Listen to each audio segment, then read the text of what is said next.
I invite the next speaker, Dr. VARUN KHARBANDA, for his talk on complications of PHAKIC IOL. Dr. VARUN from Allahabad, please come.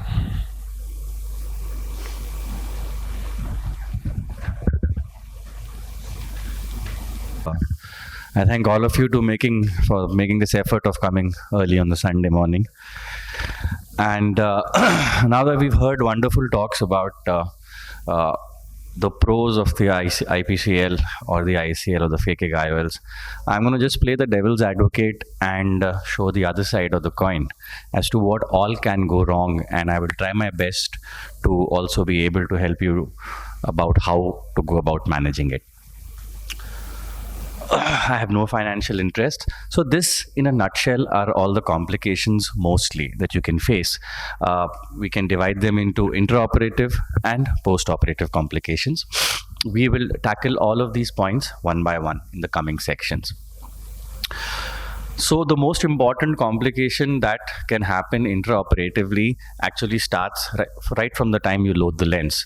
I think my previous speakers have made the point very, very clear that proper orientation, proper loading, making sure the haptics don't get caught up in the side of the injector.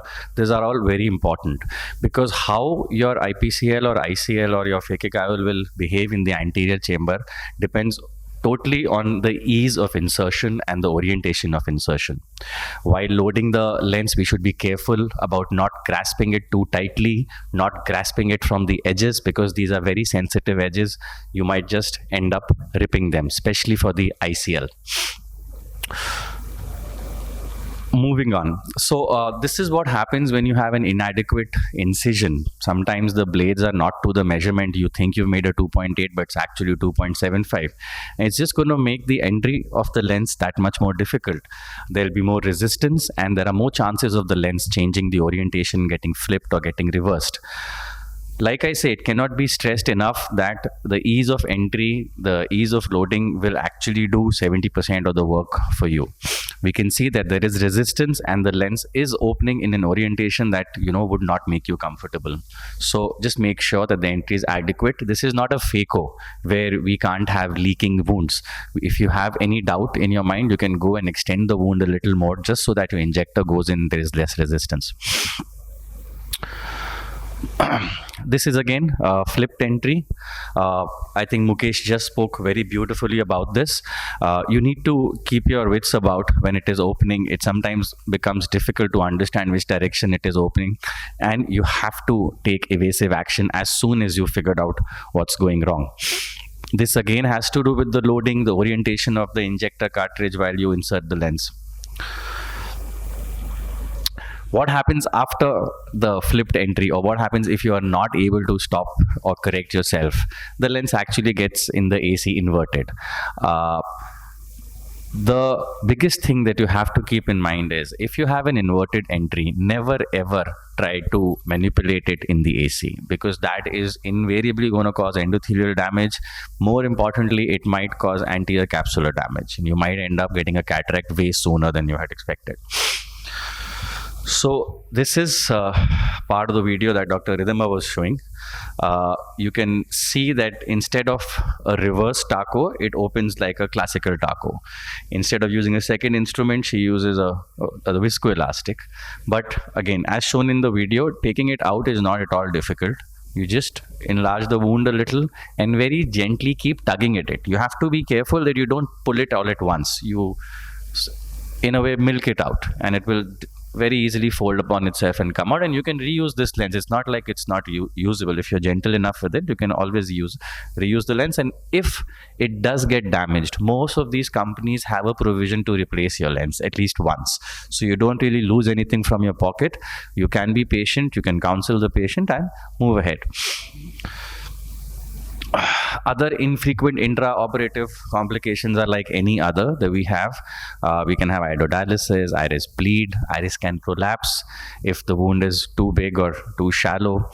There can be intraoperative pupillary block, especially when the visco gets stuck in the central hole. And of course, like I mentioned, if there's too much of manipulation in the AC, you might end up with very early cataract due to trauma to the anterior capsule. Now, this is what we all need to be very careful about. We are all at a stage where ICLs and IPCLs are being used in the bigger cities and the bigger centers. I come from a smaller place. People are still skeptical about the really long-term complications of the IPCL, and that is where all of this planning and all of this follow-up comes into the picture. Primarily, we all know that the vault, the AC depth, the sizing is very important. So what is the ideal vault? There used to be a thought process that between 250 to 750 microns is supposed to be the ideal vault. But long-term follow-ups have shown that the vault actually reduces with time.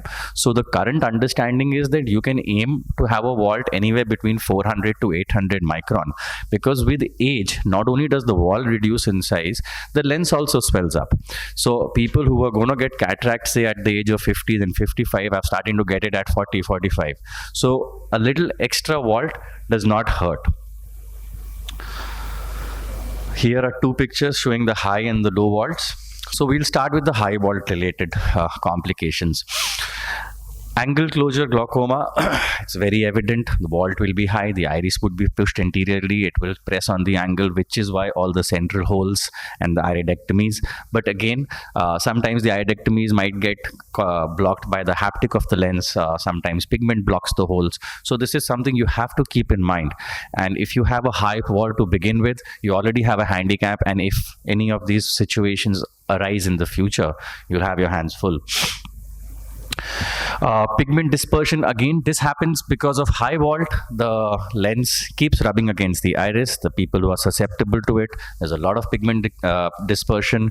It can get deposited on the lens, causing difficulty in visual quality. It can go to the trabecular meshwork and cause pigmentary glaucoma as well. Corneal decompensation is one of the very dreaded complications, and again, it's all very self-evident. I'm just trying to point out what all you can expect. If there's a high vault, there's endothelial touch. Studies have shown that even in an uneventful phakic IOL surgery, you have anywhere between 8 to 10% of endothelial cell loss in the first 2 to 3 years. Although it does stabilize after that, but there is definitely endothelial cell loss, and a specular microscopy is an absolute must in your workup for a phakic IOL. Pupillary block, like I just mentioned, it can happen due to the PI being blocked by the haptic or the hole being blocked by pigment. So just need to keep that in mind. We also have a small percentage of patients who are steroid responders and people who have retained viscoelastic, but those conditions generally resolve within the first week.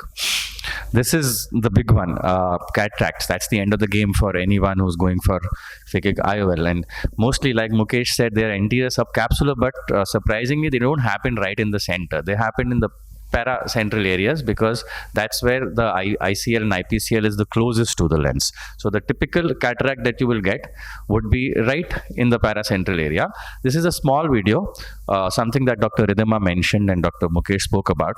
This patient is an ICL patient and presented with cataract. So your cataract remains the same. There's only one additional step, that is removal of the IPCL before the surgery. So this patient was a 40-year-old female. Is it running?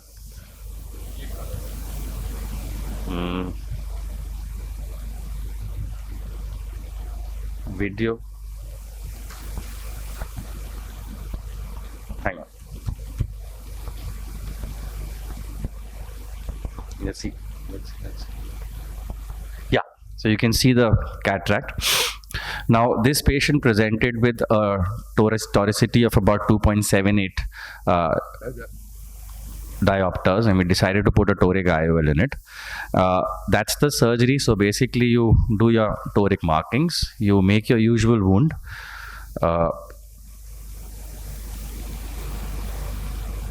Explanting an ICL or an IPSL is actually much easier than it even looks, because this material is very, very pliable and almost never forms any adhesion. So you can be, you can rest assured and go in and take it out from the sulcus. It's not like your usual IOL explantation.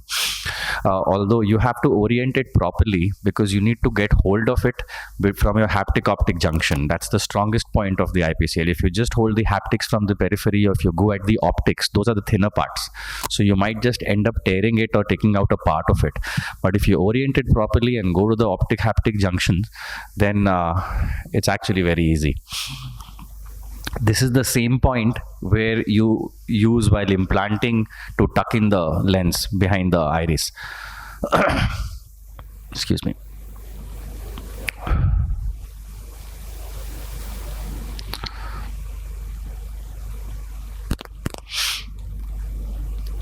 And once it is out, you just proceed with your usual cataract surgery.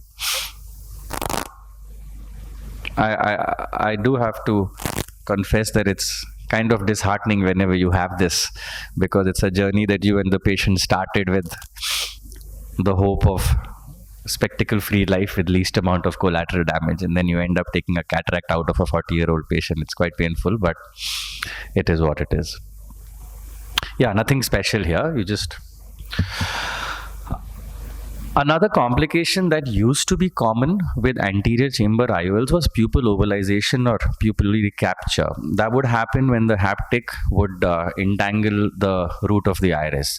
But sometimes it happens with posterior IOLs also, especially in patients who are hyperopes or where the vault is very high.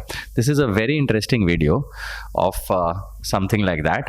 Usual treatment is just miotics, and you can even try this in the OPD. You can, try to make the pupil constrict and dilate in front of the slit lamp multiple times, and sometimes it gets free on its own. However, if miotics don't work and these tactics don't work, you can always take the patient to the OT, tap the lens in the center and try to disentangle the iris. It's not very complicated, rather simple. But these are things that you can, at least you can keep it at the back of your mind that these are the possibilities. Again, decentration and rotation, especially in toric lenses. So there are two things about decentration. Something I forgot to mention when I was talking about the high vault. I'm sure all of you know about it, but I'll just refresh your memory. When you orient the IPCL or phakic IOL horizontally in the eye, the vault is actually a little higher. So if you have a case where your post-operative vault is higher than you expected, the first thing you should do is try and rotate it vertically inside the eye, provided it's not a toric IOL. That will give you an additional safety of about 150 to 200 microns at the most. So that is the first thing you do. So what will happen is, if there is an IOL which you plant horizontally and in the eye it turns vertical, even if it's a non-toric vault IOL, so you will be targeting a vault of about 300-400 and you end up with a vault of about 200.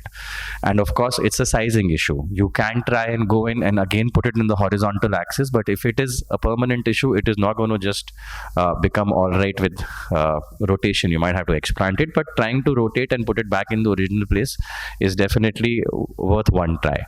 And again, for toric lenses, again the same thing, because the sizing is so important. If you undersize it due to any reason, then half the battle is lost. Because so this is an IPCL. IPCLs are implanted horizontally from the temporal axis. This was a lens. This was rotated, I think, a third time, and you can see it's about 15 to 20 degrees off axis. Re-rotation is a very simple procedure.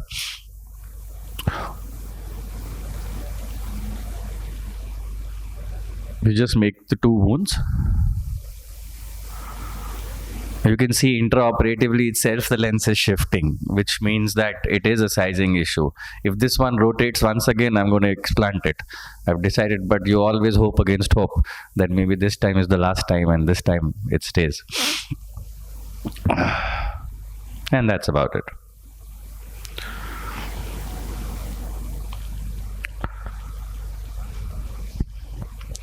Other post-operative complications, again, like any other surgery, retinal detachments, because most of these patients are very high myopes. There can be zonular dehiscence in patients who already have weakened zonules, because there is a constant touch between the haptics and the zonules.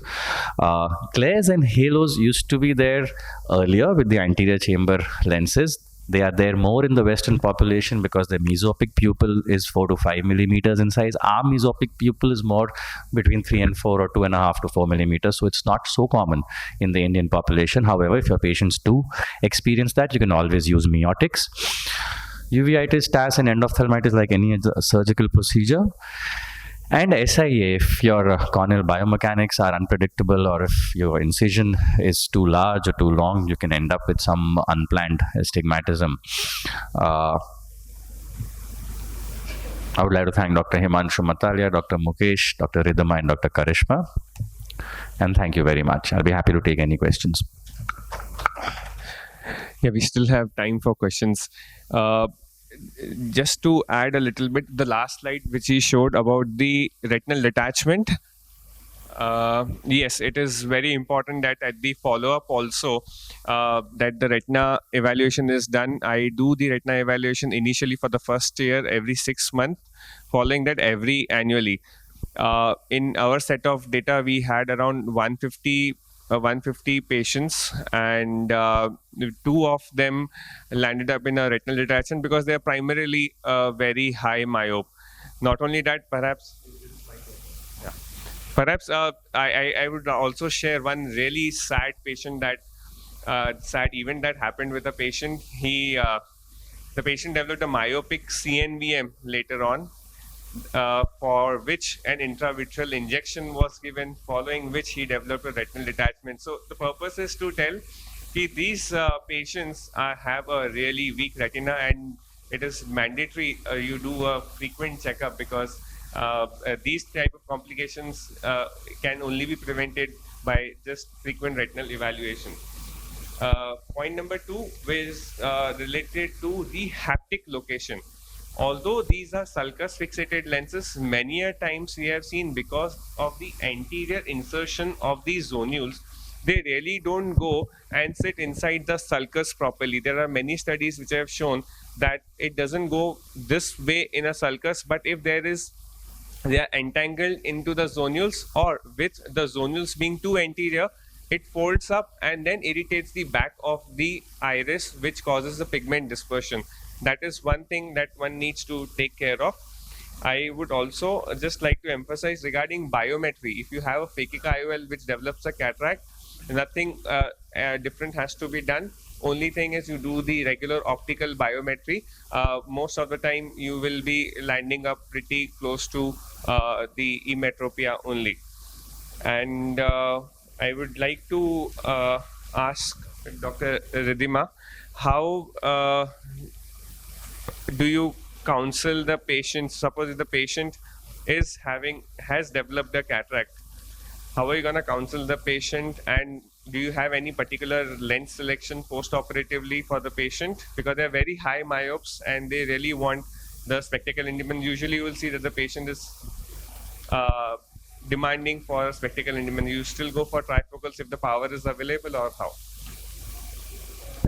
So you're saying the cataract is developed post ICL, like an anterior subcapsular cataract. So I've seen 2 to 3 patients, but okay, I've seen about three patients, out of which the first 2, the anterior subcapsular, very faint cataracts, were not visually significant. They're not the kinds that progress rapidly. They're not age-related nuclear cataracts or posterior subcapsular cataracts. So usually if they're very early, I would still observe and follow up and see if they're causing symptoms to the patient. If at all a surgery is required, I've had one patient that it progressed quite rapidly. She was expecting, and the cataract, I think this was the patient that had post-operative inflammation after the ICL. Like she had an unexplained, like a TAS reaction in one eye after the ICL implantation, and about 2 years down the line she came to me with a cataract, and it needed to be operated. The patient was very motivated for a trifocal lens because she was in the young age group. She was not willing to wear a full near edition. You also need to, however, see whether the IOL power calculation is not an issue, but matching an ICL in one eye and a trifocal lens in the other eye. I have not gone ahead and done that. I have done one, and I have gone ahead with a monofocal lens, honestly, because considering the age of the patient. I think, however, if the patient is very motivated, I would go ahead with the trifocal lens, yes. Yeah. Do you prefer doing bilateral simultaneous phakic IOL implantation? Never. I never do bilateral simultaneous phakic IOLs. There is no, I don't find a need of doing bilateral because anyways I need to monitor the vault first of the patient. So you would see the vault and then place an order for the... No, I order both of them because most of the times I'll end up with a pretty good vault, but I do the other eye after 1 week. Yeah. And any questions from the audience? We still have time. Yes, sir. I have a very basic question. How we will decide the patient will require ICL or IPCL? So I think I had a talk on that, sir. Like, it's honestly comes down to your first is the surgeon's preference and choice and comfort. It's not like the brand is different, the material of the lens is different. However, I think Mukesh said his lens of preference is the IPCL, while I said my lens of preference is the ICL. However, I do use the IPCL in a lot of cases where the size or the range of power or the finances, they are an issue. But I think it's not one is better than the other. There are many studies that have shown good results, predictability, safety, stability. The entire power is going to be corrected with both. So it honestly comes down to each surgeon's preference in choosing which phakic IOL he's more comfortable with. With the ICL, you need to be trained in loading the lens. You need to be certified you need to have an account with the company for you to access the online calculation and ordering their lens. They do not want everybody to use their lenses and end up, so they make sure that a select few are using their lenses and giving quality outcomes. So you need to be certified to load and implant an ICL, whereas an IPCL comes, the loading and the implantation comes easily to any cataract surgeon, and it's more accessible, and so it is popular because it's more accessible to more surgeons. Thank you. Yeah, if any other question, one, you can take one last question or we can sum it up. It's already 10. Yeah. Okay, one last question.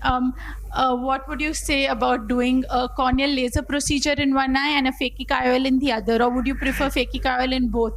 Yeah, I'll prefer phakic IOL in both. I have done these, and I had a patient who had a -5 in one eye and -16 in the other eye, and she's still very happy with the -16 phakic IOL that I have done. Yeah, because the quality of vision is very good with these phakic IOLs. It's extremely happy. These are the most forgiving lenses, even if you have a residual refractive error of even a little -1 with -1 cylinder. They are very happy because the -16, -18 has been taken care of. So they are very forgiving lenses. The quality of vision is amazing in them. Yeah. Thank you very much. Thank you to the audience for your